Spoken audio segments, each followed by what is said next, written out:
Ahí va Salinas, perfecto Salinas, sigue encarando Salinas, disparo. Y el disparo de Julio Salinas lo ha retenido finalmente Jaro a córner, la primera jugada de peligro de Julio Salinas. Para demostrarte, Johan, que eres un inútil. ¡Un burro! El inútil más grande de la historia, peor que Venables, ¿qué has decir? Bueno, ese está guardado por último, lo bueno sale lo último, entonces ha salido ahora, a un momento dado. Ahí va Salinas impulsando sobre Eusebio, va a centrar Eusebio, centro de Eusebio. Y el despacito.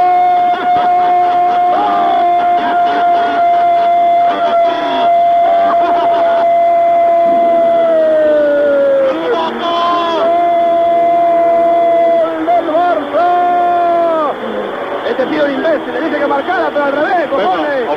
Ha marcado el Barça en el minuto 17. Un abrazo al Pasi. Parte, Barça 2, Madrid 1. Caispa, gol.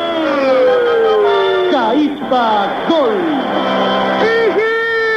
¡Barça! Hay goles que hacen reír. Este es uno de ellos. ¡La copita! ¡La copita, la copita! Tome. ¡La copita! Esto es un milagro. ¡La copita! Ahí va la copita. Ah, vamos! Atenció perquè Balil felicita Spàssic. Balil felicita Spàssic i diu que passi per qualsevol de les seves botigues al carrer Europa, al 74 d'Hora, Galeria Turó, a l'Avenida, al carrer Boqueria, i li regalarà, doncs, un polo de la cos, un texan Pepe, un texan Jocavi, una gabardina. Balil felicita Spàssic. Eduard, al fons! Que Déu ens perdoni pel milagret que he fet fer el de Déu Nostre Senyor.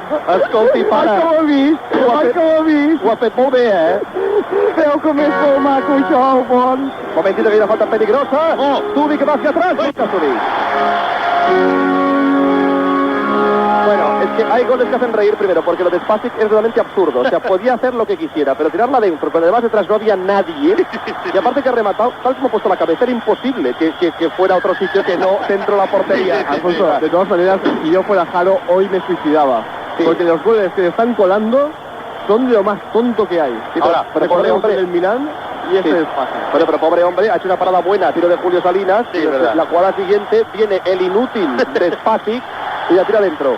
Spàssic ha hecho lo perfecto para no jugar nunca más en el Real Madrid. No, es que además ya lo hemos dicho antes de empezar el partido. Bien, juega Spàssic. Bien.